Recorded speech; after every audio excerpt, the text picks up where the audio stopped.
चलिए हमारा next concept start करते हैं, which is projection of vector on a line.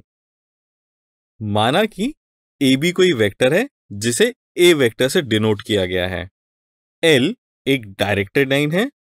माना कि इनके बीच का एंगल थीटा है, जहां थीटा एक एक्यूट एंगल है, यानी कि थीटा 0 से 90 डिग्री के बीच में लाई करता है।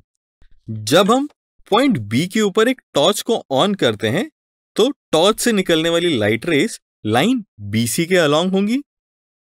इससे AB वेक्टर का जो शैडो लाइन L पर बनता है वह projection of AB vector on line L कहलाता है, जिसे B वेक्टर से डिनोट किया गया है। अब ट्रायंगल ABC को कंसिडर करें तो cos थीटा की वैल्यू होगी AC अपॉन AB के इक्वल, जो कि मैग्नीट्यूड ऑफ वेक्टर B अपॉन मैग्नीट्यूड ऑफ वेक्टर A के इक्वल होगी। यहां से हम लिख सकते हैं magnitude of vector B is equal to magnitude of vector A into cos theta, और यही वेक्टर A का प्रोजेक्शन ऑन लाइन L कहलाता है।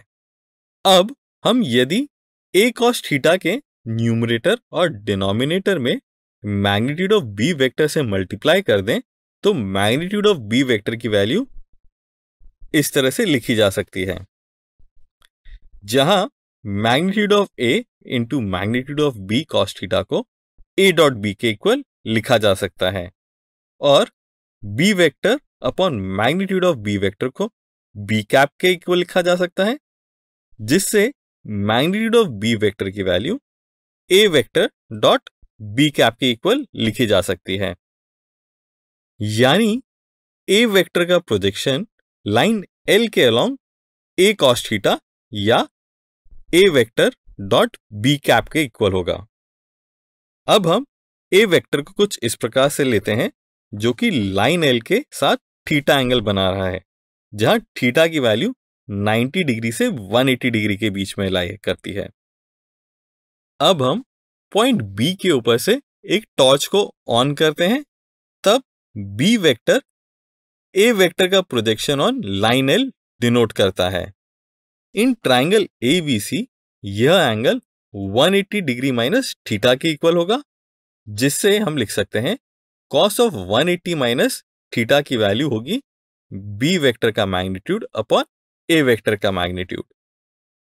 और इस प्रकार A वेक्टर का प्रोजेक्शन ऑन लाइन L यानी मैग्नीट्यूड ऑफ B वेक्टर की value minus times magnitude of A vector into cos theta के इक्वल प्राप्त हो जाती है। क्योंकि थीटा 90 से 180 के बीच में लाई करता है, और हम जानते हैं कि थीटा की इस रेंज के लिए cos थीटा नेगेटिव वैल्यूज देता है, यानी कि magnitude of B vector is equal to minus times magnitude of A vector cos theta एक पॉजिटिव वैल्यू के इक्वल ही मिलती है, क्योंकि मैग्नीट्यूड ऑफ B वेक्टर एक मैग्नीट्यूड शो कर रहा है। अब A वेक्टर को कुछ इस प्रकार से लिया गया है, जो कि लाइन L के साथ थीटा एंगल पर इंक्लाइंड है, जहां थीटा की वैल्यू 180 से 270 डिग्री के बीच में लाई करती है। अब हम पॉइंट B के नीचे से एक टॉर्च को ऑन करते हैं, जिससे इसका शैडो B वेक्टर के इक्वल मिलता है। ट्रायंगल ABC को कंसीडर करें तो यह एंगल थीटा माइनस 180 डिग्री के इक्वल मिलेगा। क्योंकि theta is greater than 180 degree, तो यहां से हम लिख सकते हैं cos of theta minus 180 degree की वैल्यू आएगी magnitude of B vector upon magnitude of A vector के इक्वल, जिससे मैग्नीट्यूड ऑफ B वेक्टर की value minus times magnitude of A vector cos theta के इक्वल मिल जाती है, जो कि देखने में एक नेगेटिव वैल्यू के इक्वल लग रही है, पर ऐसा नहीं है, क्योंकि थीटा लाई करता है 180 से 270 डिग्री के बीच में, एंड इस रेंज में cos थीटा की वैल्यूज नेगेटिव होती हैं, यानी कि magnitude of B vector is equal to minus times magnitude of A vector cos theta एक पॉजिटिव वैल्यू के इक्वल मिल जाता है। अब वेक्टर A कुछ इस प्रकार से है, जो कि लाइन L के साथ थीटा एंगल पर इंक्लाइंड है, जहां पर थीटा की वैल्यू 270 डिग्री से 360 डिग्री के बीच में लाई करती है। अब पॉइंट बी पर एक टॉर्च को ऑन किया जाता है तो बी वेक्टर ए वेक्टर का प्रोजेक्शन ऑन लाइन एल को डिनोट करता है।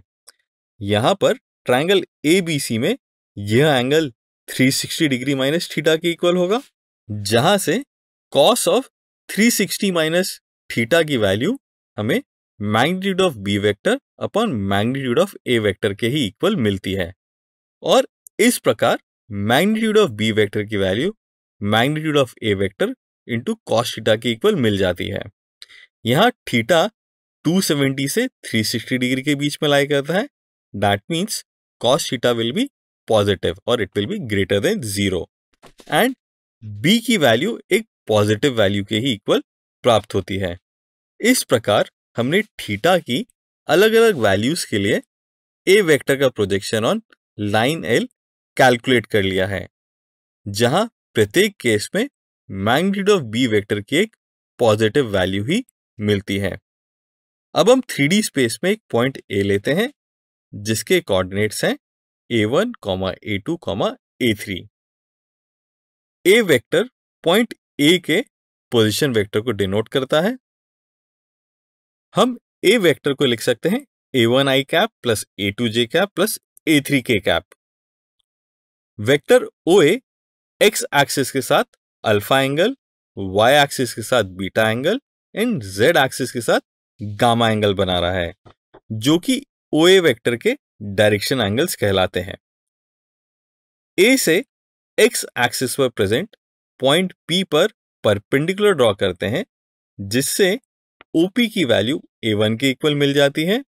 एंड अब ए वेक्टर का आई कैप के साथ डॉट प्रोडक्ट लेने पर magnitude of A vector cos alpha की वैल्यू A1 की इक्वल मिलती है, जहां से हम लिख सकते हैं कॉस अल्फा की वैल्यू होगी A1 upon magnitude of A vector.